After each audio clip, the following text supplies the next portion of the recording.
오늘 우리에게 주시는 하나님 말씀을 받습니다. 예레미야 51장 6절에서 9절까지 말씀을 우리 함께 받겠습니다. 예레미야 51장 6절에서 9절까지 한 절씩 교독하여 읽겠습니다. 6절입니다. 바벨론 가운데서 도망하여 나와서 각기 생명을 구원하고 그의 죄악으로 말미암아 끊어짐을 보지 말지어다. 이는 여호와의 보복의 때니 그에게 보복하시리라. 바벨론은 여호와의 손에 잡혀 있어 온 세계가 취하게 하는 금잔이라. 뭇 민족이 그 포도주를 마심으로 미쳤도다. 8절 바벨론이 갑자기 넘어져 파멸되니 이로 말미암아 울라. 그 상처를 위하여 유양을 구하라. 혹 나으리로다. 우리가 바벨론을 치료하려 하여도 낫지 아니한즉 버리고 각기 고향으로 돌아가자. 그 화가 하늘에 미쳤고 궁창에 달하였음이로다. 아멘. 하나님 말씀입니다. 오늘 새벽에는 이 8절 앞부분에 바벨론이 갑자기 넘어져 파멸되니 오늘 설교 제목이 되겠습니다. 갑자기 넘어져 파멸되리니 라는 제목으로 말씀을 나누고 우리가 기도하겠는데요. 먼저 오늘 우리가 붙들고 기도할 제목은 지난번에도 한번 말씀을 드렸던 주제이기도 한데요.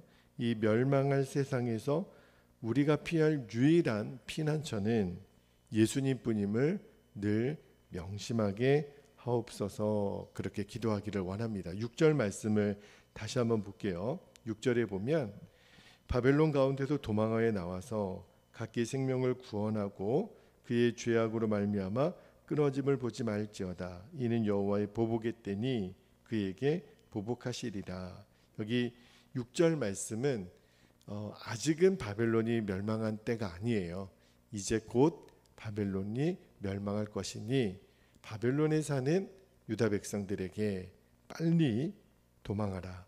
그러니까 바벨론에 있는 유다 백성들을 향한 권고의 말씀이에요. 왜냐하면 바벨론은 이제 하나님이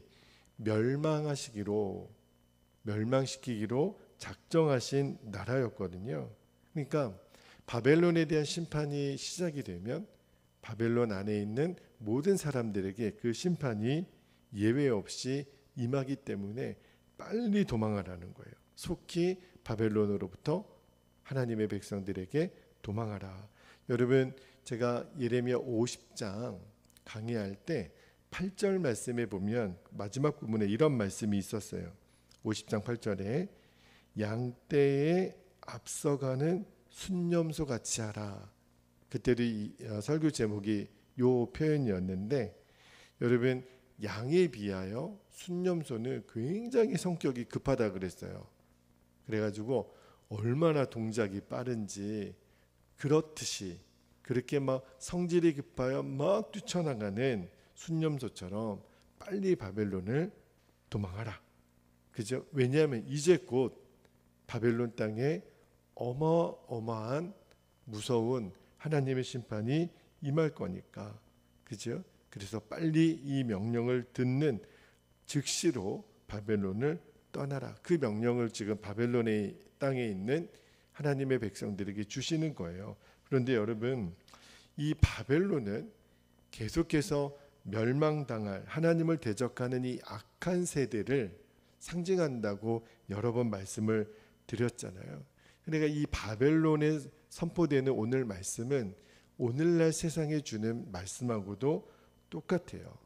하나님은 이 땅을 이제 죄와 악으로 뒤덮인 이 땅을 심판하기로 작정하시고, 그리고 이제 곧 하나님의 그 때가 임할 것이라. 성경은 그렇게 일관되게 예언하고 있거든요. 그렇다면 이제 영적인 이스라엘인 오늘날의 성도들을 보고 하나님은 어떻게 하라는 것인가? 하나님은 지금도 우리에게 빨리 바벨론을 떠나라고 말씀을 주시는 거예요. 그런데 문제는 우리가 어디로 도망하느냐는 거예요. 예레미야 당시에는 바벨론에 있는 이스라엘 백성들에게 바벨론을 떠나라. 어디로 가라는 거예요? 다시 본토 땅으로 돌아가라는 거예요. 시온의 땅으로 돌아가라는 거죠. 그러면 오늘을 살고 있는 우리에게는 어디로 가라는 말이에요? 그러니까 오늘 이 말씀을 오늘 우리에게 적용할 때는 이 말씀의 의미는 장소적인 의미가 아니에요. 한국이든 뭐 다른 나라든 이 땅에는 하나님의 심판을 피하여 도망할 장소가 없습니다. 오직 한 군데, 우리가 피할 유일한 피난처는 바로 예수님 안이에요. 예수님 안으로만 우리가 들어갈 때 안전하게 보호를 받을 수 있어요. 여러분, 창세기 제가 주일에 강의할 때 드렸던 말씀인데 창세기 7장 23절에 보면 노아의 홍수 당시 하나님이 이렇게 말씀을 하셨어요. 자, 창세기 7장 23절에 보면 지면의 모든 생물을 쓸어버리시니 곧 사람과 가축과 기는 것과 공중의 새까지라. 이들은 땅에서 쓸어버림을 당하였으되, 그 다음에요, 오직 노아와 그와 함께 방주에 있던 자들만 남았더라, 살았더라, 이 말인 거죠. 여러분, 하나님이 이 땅을 물로 심판하실 때 그 모든 생명을 다 죽게 하셨지만 그 중에서 유일하게 노아와 노아의 가족들을 위해서는 뭘 마련하셨냐면 방주를 마련하게 하셨어요. 그리고 방주 문을 하나님이 닫으시고, 그리고 비가 내리게 하신 다음에 그 방주 안에 들어가 있는 노아의 가족들 그리고 짐승들은 멸망을 당하지 않고 살게 하셨고, 그들로 새 역사를 시작하셨잖아요. 소돔과 고모라 성이 망할 때도, 불유황 심판이 떨어질 때에 하나님은 소알성이라고 하는 땅을 구별하여 롯에게 빨리 그 땅으로 도망가라, 그러면 살 것이다. 뭘 상징하는 거죠? 노아의 방주도 이 소알성도요, 이 땅에 하나님의 심판이 임하게 되는 날 우리들이 안전하게 될 유일한 장소가 있다는 거예요. 그거는 지금처럼 어떤 지명이 아니라 오직 예수 그리스도 안으로, 방주와 같은. 그러니까 하나님은 이 예레미야 당시에는 그 피난처를 다시 본토 땅으로 정하셨지만 이제 신약 시대를 살아가고 있는 우리 하나님의 백성들, 성도들에게는 피난처를 정해 놓으셨어요. 그분이 바로 예수님. 예수님에게만 피하면 가장 안전할 거라고 하시는 거예요. 그러므로 오늘 말씀을 묵상하면서 주님이 제게 주신 마음은 예수님 외에 내가 피난처라고 생각하는 모든 의지하는 대상을 내려놓아야 우리가 피난처이신 예수님이 비로소 바라보아집니다. 주님은 우리의 마음을 다 아세요. 우리가 어디에 지금 마음을 두고 누구를 의지하고 있는지, 무엇을 의지하고 있는지, 그 대상이 주님이 아니시라면 주님이 오늘 이 말씀을 통하여 우리에게 다시 한번 권고하시는 거예요.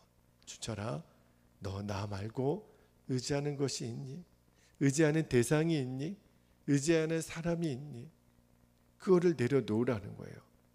오직 예수님만 내가 피할 유일한 완전한 온전한 피난처가 되신다는 거예요.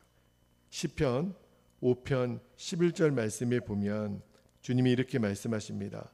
그러나 주께 피하는 모든 사람은 다 기뻐하며 주의 보호로 말미암아 영원히 기뻐 외치고 주의 이름을 사랑하는 자들은 주를 즐거워하리이다.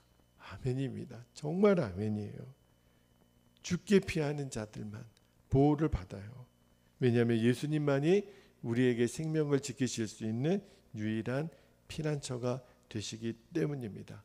오늘도 이 말씀을 여러분들이 꼭 붙잡고, 주여, 제가 늘 주님 안에 거하는, 그래서 늘 안전하고 평안하며 온전한 삶을 살기를 원합니다. 그렇게 기도할 수 있는 저와 여러분 되시기를 축복합니다. 자, 두 번째로 오늘 붙들고 기도할 제목은 이 주제도 이미 여러 번 말씀을 드렸던 주제이긴 한데요. 악인의 형통은 잠깐뿐이라는 거예요. 그리고 결국은 그들은 파멸로 끝나는 것을 알게 하옵소서. 자, 악인의 형통은 하나님이 부러워하지도 말고 그것으로 인하여 우리가 낙심할 필요도 없다고 말씀해 주시는데, 자, 8절 말씀을 한번 볼게요. 8절에 보면 오늘 설교 제목이기도 합니다. 바벨론이 갑자기 넘어져 파멸되니. 자, 밑줄을 한번 해보세요. 갑자기 넘어져 파멸되니 이로 말미암아 울라 그 상처를 위하여 유양을 구하라 혹 나으리로다 그랬는데, 하나님은 바벨론의 심판을 유독 갑자기라는 단어를 여러 번 사용하세요. 갑자기라는 말의 뜻이 뭘까요? 전혀 예상하지 못한 때에 그런 뜻이거든요. 만약에 예상하는 일이 벌어졌다면 갑자기라는 말을 안 쓰겠죠. 여러분, 바벨론이 처음에 세워졌던 때가 BC 627년에 바벨론이 세워지는데, 그때 나보폴라살이라고 하는 사람이 이제 바벨론을 세웁니다. 근데 그때 그 사람이 그 바벨론이 처음 세워질 때 그 당시에는 아수르가 세계 최강국이었거든요.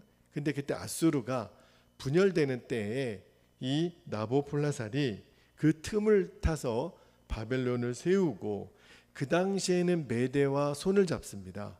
그래서 처음으로는 아수르를 치죠.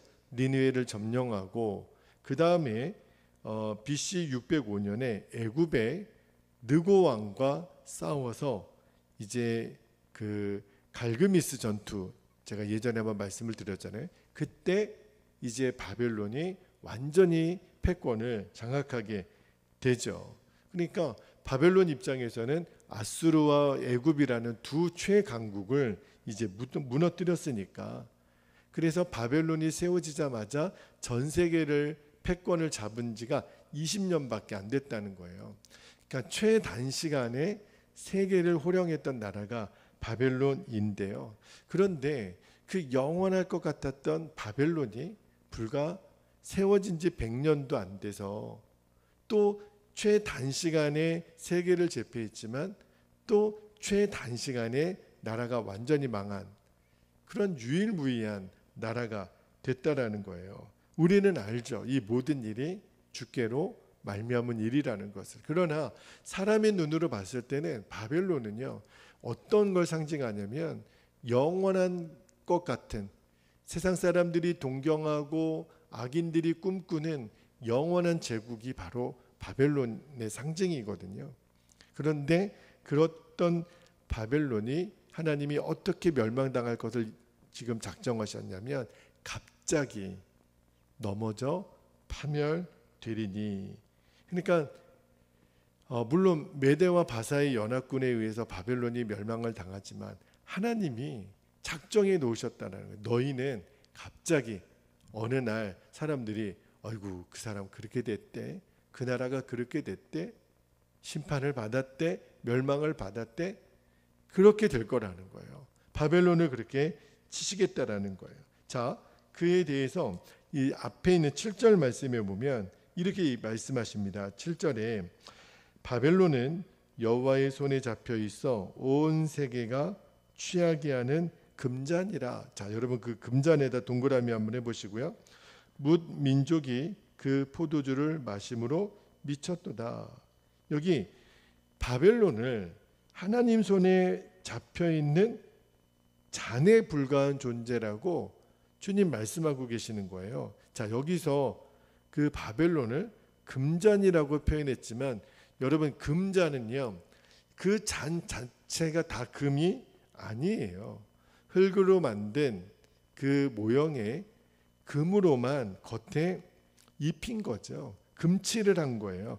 지금 바벨론은 그런 존재라는 거예요. 비록 하나님이 쓰실 때, 하나님이 쓰시는 도구로 쓰임을 받을 때는 마치 정말 금잔과 같은, 여러분 막 번쩍이는 금잔이 얼마나 화려합니까? 그런데 아무리 금잔이라고 하더라도 하나님이 집어 던져버리시면 산산이 깨어질 존재밖에 안 된다는 거예요. 그게 바로 바벨론의 운명, 일하는 거예요. 여러분, 세상 사람들은요, 이 금잔과 같이 얼마나 반짝입니까? 얼마나 번쩍입니까? 나도 저렇게 되고 싶은 그 상징이 금잔 아닙니까? 그래서 악인의 이 형통과 번영을 볼 때는 와, 나도 한번 저렇게 됐으면 좋겠다. 나도 저렇게 한번 큰 소리 치며 살아봤으면 좋겠다. 나도 저런 집에, 저런 차에, 저런 옷을 입고, 저런 장소를 다니고, 저런 음식을 먹어보면서 나도 한번 살아보고 싶다. TV를 보면 온갖 그런 모습들을 우리에게 자극하고 보여줘요.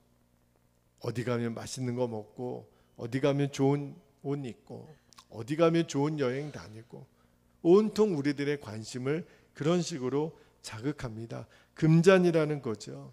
그런데 가만 보니 하나님을 믿지도 않고 악한 사람들이 그렇게 살고 있는 모습을 보는 거예요. 어떤 때는 우리도 와, 부럽다. 저렇게 사는 사람들은 얼마나 좋을까. 근데 아니라는 거예요. 하나님을 알지도 못하고 하나님을 대적하는 그 악인들의 형통과 번영을 보면서 부러워할 이유도 없고 그것으로 인하여 의기소침해할 필요도 없다라는 거예요. 왜 그렇죠? 그들은 하나님이 집어던지면 너무너무 비참하게 깨어질 금잔과 같은 존재이니까 하나님을 대적하고 죄와 교만으로 물들고 물들었던 바벨론처럼 결국은 하나님의 심판이 임하게 되는 날, 어느 날 갑자기 파멸에 이르리니 그렇게 되는 거예요. 그러므로 하나님의 자녀들인 우리들이 이 악인의 형통을 이제는 부러워하지 않게 되기를 축복합니다. 그로 인하여 우리가 낙심하지 않게 되기를 축복합니다. 나는 왜 이 모양인가? 아니에요. 여러분이 왜 이 모양이긴요? 여러분은 하나님의 보배롭고 존귀한 자녀들이에요. 저 잎이 푸른 감람나무와 같은 존재들이라고요. 땅에 있는 성도는 존귀한 자라 그랬어요. 성도를 하나님은 존귀한 자녀라고 구별하셨어요. 하나님의 눈으로 보셨을 때는 누가 더 소중하고 누가 더 귀하고 누가 진짜 금잔이겠어요? 주님은 우리를 향하여 그렇게 말씀하시는 거예요. 저 악인들은요, 집어던지면 금방 깨어질 그런 겉만 화려한 정말 금가루만 뿌려져 있는데 그러한 존재밖에 안 되는 거예요. 여러분, 우리가 추구할 것은요, 악인들이 지금 누리고 있는 그 형통이 아니에요. 우리가 구하는 건 뭐죠? 우리가 구하는 거는 그 모든 생사화복을 주관하시는 하나님 그분이세요. 오늘도 그래서 새벽에 기도하기를 원해요. 하나님, 저는 원하는 거 하나님이에요. 나는 주님을 원합니다. 주님을 더 알기를 원합니다. 제가 오늘 이따가 11시에 극동방송에 가서 소망의 기도를 인도하게 되는 시간이 있어요. 하나님, 어떻게 기도해야 될까요? 어떻게 중보해야 될까요? 아마도 예상컨대 환우들이나 미혹을 당하는 사람들이나 관계의 문제로 어려움 당하는 그런 가족들의 기도 제목이 아마도 제 손에 들려질 것 같아요. 그러나 하나님이 어떻게 기도를 해야 되나 제 마음에 감동을 주시는 것은 이들이 여러 가지 문제를 놓고 기도의 제목을 내어놓고 이 기도 제목이 응답받기를 원하지만 그 응답의 핵심은 하나님이셔야 된다라고 말씀해 주시더라고요. 기도할 때 그들이 하나님으로 인하여 답을 찾기를 그렇게 기도하라. 하나님 그분을 구하는, 질병이 낫기를, 문제가 해결되기를, 그거보다 더 귀한 제목은 하나님 그분을 구하라. 그리고 그 하나님이 함께 하심을 분명히 믿어지는 역사를 구하라. 그러면 그 문제가 해결되는 것보다 우리는 더 귀한 것을 얻게 되는 거예요. 진짜 기도의 응답은 하나님 그분이시니까. 그런 마음을 어제 주시더라고요. 여러분도 함께 그렇게 중보해 주시기를 바랍니다. 우리는 오직 세상의 형통이 아니라 하나님의 그 존재를 구하는 하나님 그분을 오늘도 구하며 오늘 하루를 멋지게 승리하는 저와 여러분 되시기를 주의 이름으로 축복합니다. 자, 이제 우리 함께 기도하겠습니다. 오늘도 두 번 나눠서 기도하겠는데요. 6절 말씀에 주님은 바벨론에게 명령하면서 그 땅에 속해 있는 하나님의 자녀들에게 속히 도망가라. 이제는 여호와의 보복의 때가 임했으니 속히 도망가라 말씀하세요. 그래서 우리가 이렇게 기도하기를 원합니다. 멸망할 세상에서 우리가 피할 유일한 피난처는 오직 예수님뿐임을 명심하게 하옵소서. 우리 첫 번째 기도 제목 붙잡고 함께 기도하겠습니다. 할렐루야. 사랑과 은혜가 풍성하신 아버지 하나님, 고맙고 감사합니다. 오늘도 주의 말씀을 붙잡고 하나님, 우리가 간절히 기도합니다. 바벨론에 머물러 있는 하나님의 자녀들에게 주님은 말씀하시기를 속히 그 땅을 피하라, 그 땅을 벗어나라, 그리고 이제 약속의 땅으로 돌아가라고 말씀하시면서 주여, 오늘 이 말씀을 듣는, 오늘 이 말씀을 읽는 우리에게는 어찌하란 말씀입니까? 주님은 말씀하십니다. 오직 예수님 안으로 들어가라, 오직 예수님 안으로 피하라, 오직 예수님만이 너희들의 피할 유일한 영원한 가장 안전한 피난처가 되리라고 말씀하십니다. 주님, 우리가 어디로 가서 피하겠습니까? 우리가 누구를 의지하며 안전할 수 있겠습니까? 주님, 우리가 가장 안전한 피난처는 예수님 뿐인 것을 우리들이 명심하고 또 명심하게 되기를 원합니다. 이 멸망할 세상은 우리에게 진정한 피난처가 되지 못하는 것을 우리가 분명히 알게 되기를 원합니다. 우리는 오직 예수 그리스도 안에서 주의 날개 그늘 아래서 안전합니다. 우리는 주님 안에서 또 평안합니다. 주님, 우리가 오늘도 주님 안에 거합니다. 우리가 주님 안에 거하기를 힘쓰기를 원합니다. 주님을 계속해서 주목하여 바라보게 되기를 원합니다. 그리고 그 주님과 온전히 동행하며 살기를 원합니다. 주의 손을 꼭 붙잡고 우리가 모든 시간 속에 어디를 가든지 무엇을 하든지 누구를 만나든지 우리는 함께 하시는 주님으로 인하여 승리하게 될 것입니다. 내가 주님 안에 있기 때문입니다. 오 주님, 나는 주님 안에 있습니다. 나는 지금 주님 안에 있어 완전하고, 나는 주님 안에 있어 기쁘고, 주님 안에 있어 평안합니다. 그렇게 우리를 인도하실 주님을 찬양하며 주 예수님의 이름으로 간절히 기도하옵나이다. 아멘. 아멘. 자, 두 번째로 기도할 때 더 깊은 기도의 교제 시간을 가지시고 오늘 소망의 기도를 인도하는 저를 위해서도 여러분 기도를 요청합니다. 기도해 주시기를 부탁합니다. 자, 두 번째 우리 8절 말씀 붙들고 기도할 때 바벨론의 심판을 갑자기라고 주님 말씀하셨어요. 갑자기 넘어져 파멸되니. 하나님이 예정해 놓은 수순입니다. 그러므로 이렇게 기도하기를 원해요. 주여, 악인의 형통은 잠깐뿐인 것을 기억하고 결국은 파멸로 끝나는 것을 알게 하옵소서. 그래서 우리가 구하는 것은 악인들의 그 금잔이 아니라 우리는 하나님 당신을 구합니다. 주님을 더 구합니다. 주님이 나의 모든 것이십니다. 예수님이면 충분합니다. 주여, 이것이 오늘 우리들의 기도의 제목이 되게 하시고 본질이 되게 하시고 오늘 우리들의 삶의 유일한 목표가 되게 하옵소서. 우리 주의 이름을 간절히 부르고 통성으로 기도하겠습니다. 주여, 할렐루야. 은혜와 사랑이 많으신 아버지 하나님, 그렇습니다. 우리는 악인들이 그렇게 부러워하는 금잔을 구하는 자들이 아니라 하나님 당신을 구하는 자들이 되기를 원합니다. 아버지 하나님, 우리의 구하는 것은 오직 예수님이십니다. 오늘도 예수님 한 분이면 충분합니다. 예수님이면 우리는 충분합니다. 이것이 우리들의 노래가 되게 하시고 우리들의 고백이 되게 하시고 우리들의 찬송이 되게 하여 주시기를 원합니다. 악인의 형통을 아버지 하나님 부러워할 이유도 없고 그로 인하여 내가 의기소침해할 이유도 없습니다.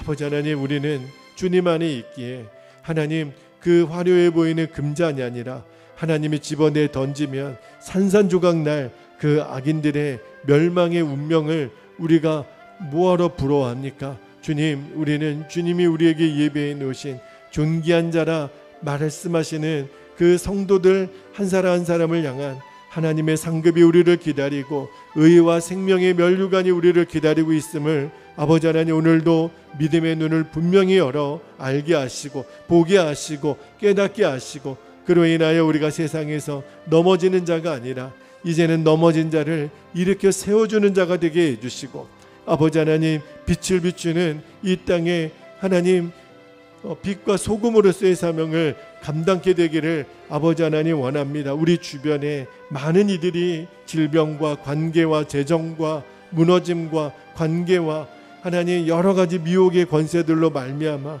하나님의 백성들이 지금은 넘어져 있고, 지금은 쓰러져 있고, 지금은 정말 누구의 도움도 받을 수 없는 그런 어려운 형편에 있겠지만, 그러나 우리가 주목하는 것은 문제가 아니라 문제보다 크신 주님, 그 문제를 능히 해결하실 수 있는 그 주님을 바라보고 우리들의 해답은 주님 안에 있음을, 우리들이 구하는 것은 바로 주님이신 것을 아버지 하나님 알게 되기를 원합니다. 아버지 하나님, 우리가 바로 앞에만 바라보는 자가 아니라 영혼을 바라보는 그러한 자들이 되게 하여 주옵소서. 우리들의 관심은 이 땅이 아니라 영원한 하나님의 나라인 것을 우리가 기억하며 우리가 서 있는 모든 삶의 자리에 하나님의 나라가 임하게 되기를 원합니다. 주와 동행하는 자의 삶이 우리들의 모든 것이 되기를 원합니다. 주 예수님, 주 예수님, 믿음의 눈을 열어 그 주님을 바라봅니다. 믿음의 주여 우리를 온전하게 하신 이인 예수님만을 더욱더 주목하여 바라보게 하여 주옵소서. 주님, 오늘도 그리하면 충분하겠습니다. 우리가 걷고 우리가 또 움직이고 말하고 듣고 하나님 행하는 모든 감각 속에 주님이 우리를 친히 이끌어 주옵소서. 나의 사랑하는 자들아 일어나 함께 가자. 주님 말씀하시니 이제는 주의 손만 꼭 붙잡고 나아갈 뿐입니다. 주여 그렇게 우리를 인도하여 주옵소서. 오 아버지 감사합니다. 주여 감사합니다.